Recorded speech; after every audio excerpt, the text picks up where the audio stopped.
दोस्तों, एक तरफ हम प्लान लेकर के चल रहे हैं स्मार्ट सिटी का और वहीं दूसरी तरफ हमारी सिटीज़ लगातार क्राइसिस का सामना कर रही हैं। कभी एयर पोल्यूशन की प्रॉब्लम है, कभी वाटर पोल्यूशन की प्रॉब्लम है, तो कभी वाटर शॉर्टेज की प्रॉब्लम है। अभी हाल ही में देखा जाए तो बेंगलुरु सिटी, जिसको हम हमारी सिलिकॉन वैली भी बोलते हैं, सिलिकॉन वैली ऑफ इंडिया, इसके अलावा आईटी कैपिटल के तौर पे भी देखा जाता है कि इंफॉर्मेशन टेक्नोलॉजी की कैपिटल इंडिया में बेंगलुरु है, जहाँ पर बड़ी बड़ी कंपनियां इन्वेस्ट करती हैं। हाल ही में देखा जाए तो आईफोन की मैन्युफैक्चरिंग के लिए वहाँ पर प्लांट तैयार हुआ, राइट। तो ऐसे में बेंगलुरु सिटी की बात कर लो या फिर आसपास के गाँव की बात कर लो, लगातार पानी का क्राइसिस वहाँ पर देखने को मिल रहा है। ये अपने आप में एक एडवर्स इम्पैक्ट डाल रहा है वहाँ पर रहने वाले लोकल्स की लाइफ पर भी, प्लस साथ में जो इन्वेस्टमेंट अट्रैक्ट करने की हम बात करते हैं उस पर भी कहीं ना कहीं इसके साइड इफ़ेक्ट देखने को मिल रहे हैं। बेंगलुरु, जिसको सिटी ऑफ थाउजेंड लेक्स भी बोला गया है ना, वहाँ पर ये वाटर क्राइसिस कैसे आया, इसको हम डिटेल में समझेंगे। जानने की कोशिश करेंगे कि इसमें फिजिकल फिनोमेना और एंथ्रोपोजेनिक एक्टिविटीज़ कौन सी हैं जो कहीं ना कहीं प्रॉब्लम क्रिएट कर रही हैं, और इसके क्या सोल्यूशन हो सकते हैं वो भी हम डिटेल में जानने की कोशिश करेंगे। तो इन सभी चीज़ों को एक्सप्लोर करने से पहले आपके लिए इंपॉर्टेंट एक, आपको पता, अनाउंसमेंट चल ही रहा है हमारा, दैट इज़ विश्वास दिवस के और स्पेशल ऑफर्स आप 15 मार्च तक अवेल कर सकते हैं, जिसमें संकल्प टाइटन 2.0, प्रहार 2.0 और हमारा प्रारंभ 2026 जो कि कॉलेज गोइंग स्टूडेंट्स के लिए प्लान किया हुआ है, इनको आप अवेल कर सकते हो as per your requirement. Okay, और आगे बढ़ने से पहले आपके लिए, जब हम यहाँ पर वाटर की बात ही कर रहे हैं तो वाटर अवेलेबिलिटी में कहीं ना कहीं रेनफॉल का बहुत इंपॉर्टेंट रोल होता है। तो आपको ये बताना है कि रिलीफ रेनफॉल जो है वो इन चारों में से किस तरीके की रेनफॉल के साथ एसोसिएटेड है, जुड़ी हुई है। कमेंट में आप इसका आंसर दें, साथ में बने रहिए लास्ट तक, इसका आंसर मैं भी दूंगा लास्ट में। अब देखो, मुद्दा क्या है कि एक तो सबसे बड़ी बात यह है कि बेंगलुरु का जो कंट्रीब्यूशन है ना कर्नाटका की इकोनॉमी में, वो बहुत ज़्यादा है। अगर मोटी मोटी बात करें तो बेंगलुरु में अभी पानी की शॉर्टेज जो देखी जा रही है, वो बताया जा रहा है 1680 मिलियन लीटर की शॉर्टेज आ रही है पर डे। ये अपने आप में बहुत बड़ा अमाउंट है। इसके अलावा बेंगलुरु में 10,000 के लगभग बोरवेल्स हैं। उनमें बताया जा रहा है कि 1000 से ज़्यादा बोरवेल्स हैं वो तो सूखे भी हो चुके हैं, क्योंकि सीधी बात है कि वहाँ पर लेक्स थी, लेक सूखी पड़ गई, तो ऐसे में लोग डिपेंडेंट हो गए ग्राउंड वाटर पे, और ग्राउंड वाटर को ज़्यादा एक्सप्लॉइट करोगे तो डेफिनेटली और ज़्यादा ग्राउंड वाटर टेबल डिक्लाइन करेगा, तो वो क्राइसिस का कारण बन रहा है। इसके अलावा देखा जाए तो वहाँ पर बेंगलुरु की जनता 20% से ज़्यादा अपनी रिक्वायरमेंट्स के लिए डिपेंडेंट हो चुकी है, किस पे, वाटर टैंकर्स पे। और वाटर टैंकर की अगर रेट देखी जाए तो बताया जा रहा है कि 4,000 रुपये पर डे के, पर मंथ के हिसाब से खर्चा उनका बढ़ चुका है। तो ऐसे में जो गरीब हैं या फिर लोअर मिडिल क्लास से लोग बिलोंग करते हैं, उनको कितनी प्रॉब्लम होगी।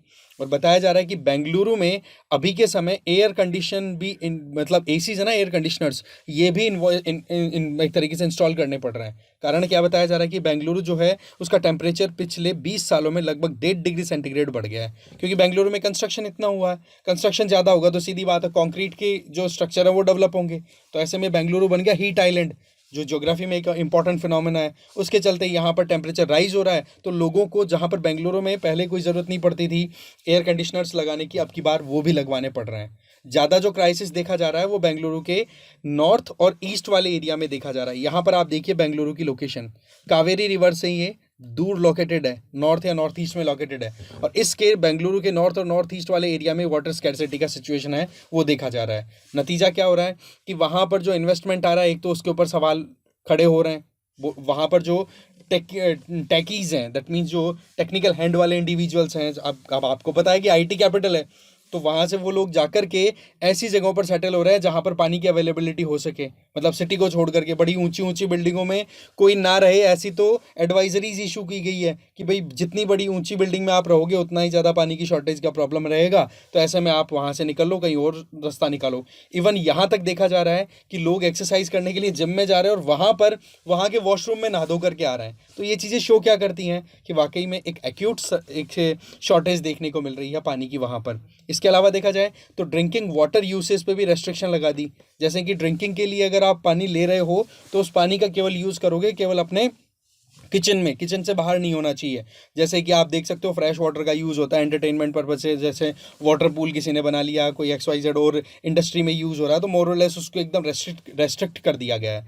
तो ये सिनेरियो शो करता है कि वाकई में अभी बेंगलुरु बहुत ज़्यादा क्राइसिस के थ्रू निकल रहा है। अब देखो, एक तरफ तो पानी की ज़रूरत पड़ती है सस्टेनेंस के लिए कि हाँ जी हमारी बेसिक रिक्वायरमेंट है पीने के लिए, खाने के लिए, और वहीं दूसरी तरफ मैन्युफैक्चरिंग में भी अच्छा खासा काम आता है पानी का। तो मैन्युफैक्चरिंग में अगर पानी की सप्लाई नहीं होगी तो वैसे वहाँ पर प्रॉब्लम आ जाएगी।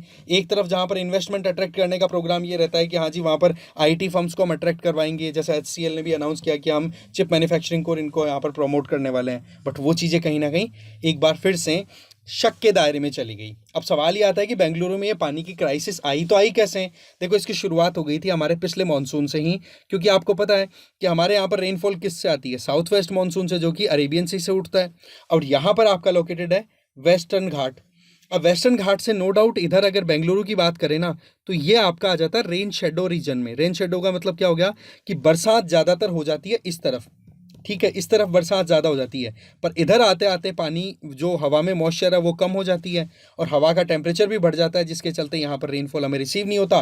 तो बेंगलुरु वैसे भी देखा जाए तो ड्राई एरिया में या रेन शेडो एरिया में लोकेटेड है, बट रही सही में अब की बार 2023 का जो मानसून था वो अल नीनो इफेक्ट के चलते कहीं ना कहीं वीक भी पड़ गया। वीक पड़ा तो जो रेनफॉल रिसीव होती थी ना वो भी नहीं हो पाई, तो इसके चलते वहाँ पर पानी की आ गई कमी। दूसरी, ऐसी कोई बड़ी रिवर वहाँ आसपास में बहती नहीं है। बताया जाता है कि बेंगलुरु के आसपास में एक इंपॉर्टेंट रिवर है, दैट इज वृषभावती, ठीक है, वो एक गंदे नाले का काम कर रही है। बोले लोग जो हैं वो सिवर पानी ला करके ऐसे डाल देते हैं। लगातार बेंगलुरु जैसी सिटीज़ हैं वो एक्सपेंड करती चली जा रही हैं, क्योंकि वहाँ पर सीधी बात है नौकरी के लिए लोग आएंगे तो प्रॉब्लम होती है, तो इसके चलते वहाँ पर जगह कम पड़ रही है तो लोग बाहर निकल रहे हैं, और सीधी बात है पानी पे तो डिपेंडेंसी बढ़ी रही है, चाहे कंस्ट्रक्शन की बात कर लो, एग्रीकल्चर पर्पज की बात कर लो, या इंडस्ट्री में बात कर लो, हर जगह पे पानी के बिना तो काम होता नहीं है। तो ये कई कारण हैं कि एक तो पानी की शॉर्टेज है ही, ड्राई एरिया में बेंगलुरु लोकेटेड है, और वहीं दूसरी तरफ नज़र डाली जाए तो बेंगलुरु के अंदर प्रॉब्लम क्या आ रही है कि पॉपुलेशन लगातार बढ़ती चली जा रही है। इसके अलावा प्लान ये आता है कि बेंगलुरु को पानी की सप्लाई कावेरी से दे दिया जाए। जी बिल्कुल दे दी जाए, पर उसमें प्रॉब्लम क्या आती है?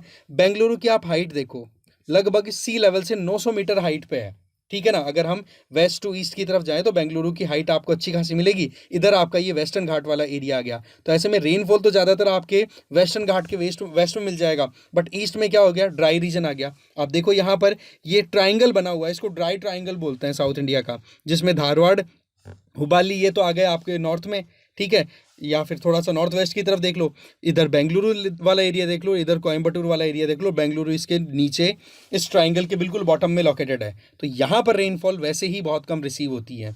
रही सही में कावेरी से अगर पानी ले जाया भी जाए तो बेंगलुरु की हाइट ज़्यादा है, इसलिए बोला ज़्यादा क्वांटिटी में पानी पंप करना भी बहुत ज़्यादा कॉस्टली अफेयर हो जाता है, इसकी वजह से पानी जो है वो महंगा होता है फिर बेंगलुरु में। तो ये कई कारण हैं जिसमें आप देख सकते हो कि वहाँ की ज्योग्राफी को भी हम कंसिडर कर पा रहे हैं, और वहाँ पर एंथ्रोपोजेनिक कॉजेज भी हम देख पा रहे हैं, जिसके चलते वहाँ पर पानी की शॉर्टेज जो है वो देखी जा रही है। अब सवाल ये आता है कि इसका कोई सोल्यूशन है, या फिर इसी तरीके से क्राइसिस आता चला जाएगा, क्योंकि मानसून है, मानसून तो अनप्रिडिक्टेबल है, एक तरीके से एरानियस नेचर का रहता है कि हाँ भाई अब की बार बरसात ज़्यादा आएगी तो कोई गारंटी नहीं अब की बार अगली बार ज़्यादा आएगी, तो क्या किया जाए?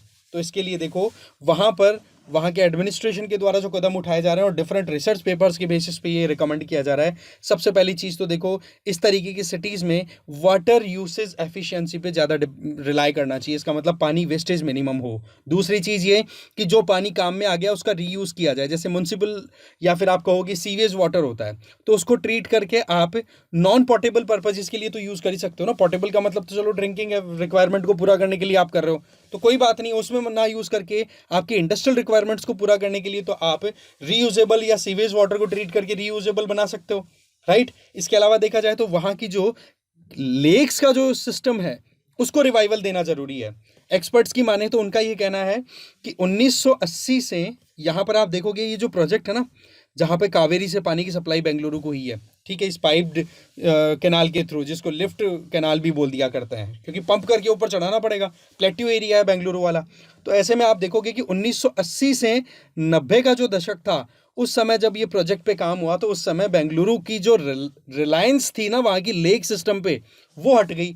अब लोगों का लेक पर से डिपेंडेंसी हटी, तो वहाँ पर जो लेक्स थी जिसके नाम पर बेंगलुरु को सिटी ऑफ 1000 लेक्स भी बोला गया, वो वहाँ की रेलेवेंस खो गई। इसके चलते वहाँ पर लेक्स हो गई या तो ड्राई, या फिर वहाँ पर लेक्स में यूट्रोफिकेशन की प्रॉब्लम आ गई, मतलब कचरा डाल दिया एक्सेस में, यहाँ पर फर्टिलाइज़र आ गए, तो वहाँ पर वो जो लेक इकोसिस्टम था वो बेकार हो गया, बहुत सारा एल्गीज का बहुत ज़्यादा राइज हो गया, तो वो इकोसिस्टम वैसे बर्बाद हो गया। या फिर वहाँ पर एनक्रोचमेंट हो गया आसपास में बिल्डिंग कंस्ट्रक्शन करके, और उस एरिया को आपने वैसे कैप्चर कर दिया, और या फिर उसको आपने डंपिंग यार्ड बना दिया कचरा डाल डाल करके। तो इन चीज़ों को, इन लेक्स को रिवाइवल देना एक अपने आप में इंपॉर्टेंट एक स्कोप बन जाता है। देखा जाए ना तो वैसे चेन्नई में भी इस तरीके की सिचुएशन पहले देखी गई थी, और इस चीज़ को टैकल करने के लिए वहाँ पर रेन वाटर हार्वेस्टिंग का जो मैकेनिज्म है उसको कंपलसरी किया गया। तो वही चीज़ यहाँ पर भी की जा सकती है। बट अगेन, हर सिटी की अपनी ज्योग्राफी है, अपनी सिचुएशन है। बट यहाँ पर बेंगलुरु में जिस तरीके से ग्रोथ हम देख रहे हैं, क्योंकि बताया जाता है कि कर्नाटका में जितना टैक्स कलेक्शन के आधार पर इनकम होती है ना, उसका लगभग लगभग बताया गया है कि 70% तो टैक्स कलेक्शन बेंगलुरु से ही हो जाता है। अब आप खुद देख लो कि बेंगलुरु को सस्टेनेबल बनाना बहुत ज़्यादा ज़रूरी है, और उसमें पानी की सप्लाई इंश्योर करना तो एक इंपॉर्टेंट फैक्टर बन ही जाता है। ठीक है, आपका जो क्वेश्चन था वो था कि हाँ भाई, रिलीफ रेनफॉल या किससे रिलेटेड है, तो वो देखो आपका आंसर है ए। दैट मीन्स आपकी जो ओरोग्राफिक रेनफॉल होती है ना, उसमें रिलीफ रेनफॉल होगी। इसका मतलब क्या? ओरोग्राफी का मतलब पहाड़ से टकराकर बरसात होना। अगर इधर ये पानी की कोई बॉडी है, इधर से हवाएं मॉइस्चर लेकर के अगर आएंगी ना, तो इस तरफ तो रेनफॉल अच्छा खासा कर देंगी, क्योंकि ये साइड हो गई आपका विंडवर्ड साइड, तो यहाँ तो रेनफॉल अच्छी हो गई। बट जैसे ही इसको क्रॉस करके आगे जाएंगी, तो यहाँ पर हवाएं नीचे उतरेंगी, नीचे उतरेंगी तो टेम्परेचर बढ़ेगा।